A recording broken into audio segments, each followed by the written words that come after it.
Brian Stelter is butthurt that people are being mean to CNN. Boo-hoo! He's whining about InfoWars promoting hate and resentment towards CNN. Millions of people are exposed to extreme anti-journalism views daily. Example: memes equating journalists to terrorists. This is harmful. You want to talk about harmful? And all you've got is memes? I'll tell you what's harmful. Your network pushed a fake news narrative, Trump-Russia collusion, that your own producer admits was made up for ratings. Our ratings are incredible right now. You think the whole Russia shit is just like bullshit? I mean, it's mostly bullshit right now. That your own top contributor admits is a big nothing burger. The Russian thing is just a big nothing burger. A narrative that pushed two superpowers closer to World War III. That's harmful. Your network pushed a fake news narrative. Hands up, don't shoot. We want you to know that our hearts are out there marching with them. That led to 2 mass shootings, riots, and a nationwide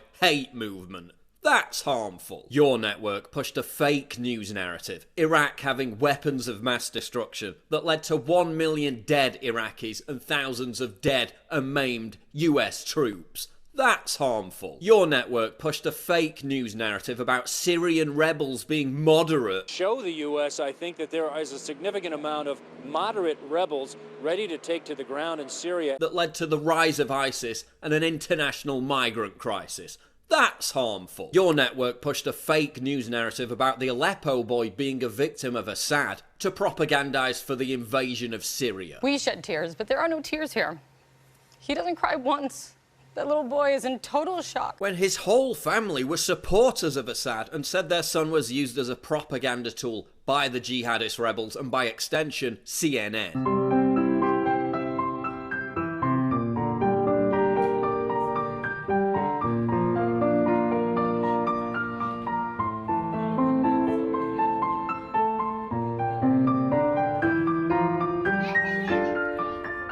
That's harmful. Some of this anti-journalism, it's insidious. I'll tell you what's insidious. Your network stage managing a protest to manipulate public opinion right after a terrorist attack. That's insidious. Your network burying the truth by reporting the Michigan airport terrorist said something in Arabic when it had been widely reported for hours before that he had shouted Allah Akbar. That's insidious. Your network telling Americans it was illegal to read WikiLeaks. That's insidious. It's illegal to possess these stolen documents. It's different for the media. So everything you learn about this, you're learning from us. Your network cutting off guests who even mentioned WikiLeaks. That's insidious. Hillary Clinton's a liar.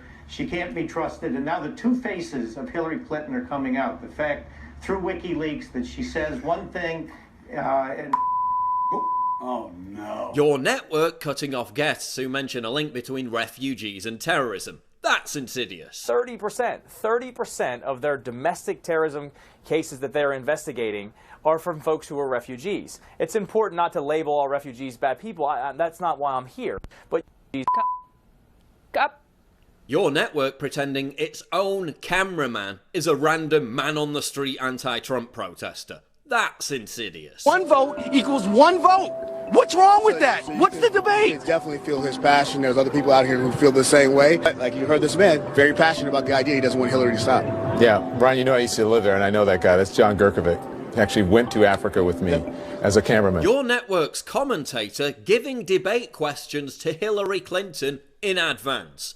That's insidious. Your network telling debate focus groups what to say to make Hillary look good. That's insidious. That America already is great, but we are great because we are good. America's great. All right, so I want to ask you, what was it about Hillary Clinton's argument that resonated with you following Donald Trump's defense of the video? She stated that America is already great, and I tend to agree with that. Your network running cover for Black Lives Matter by editing statements to turn them into the complete opposite of what was actually said. That's insidious. Y'all burning down shit we need in our community. Take that shit to the suburbs. Burn that shit down. With his sister calling for peace. Don't bring the violence here and the ignorance here.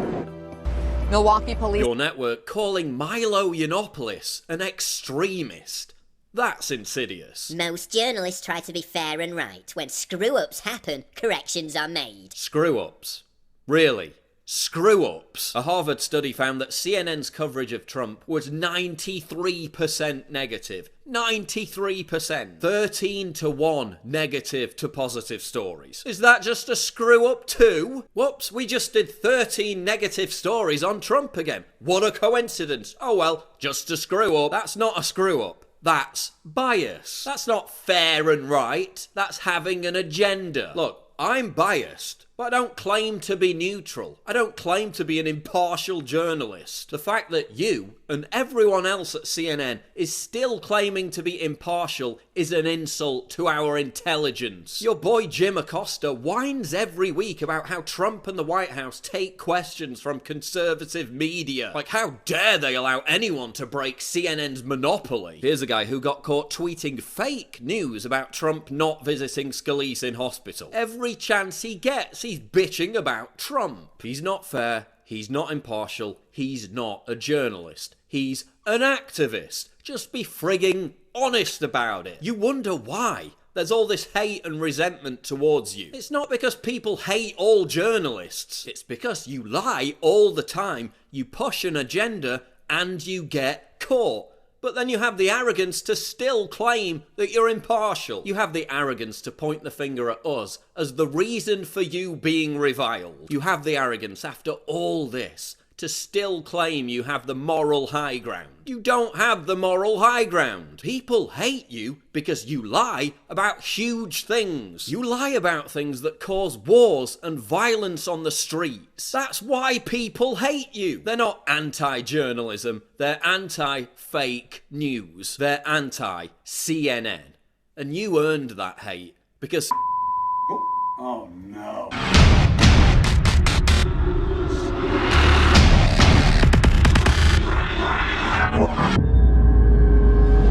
What could be more triggering to libtards than my face and this slogan? Get your new premium quality "Conservatism is the new counterculture" t-shirt right now at InfoWarsStore.com and let the butthurt commence.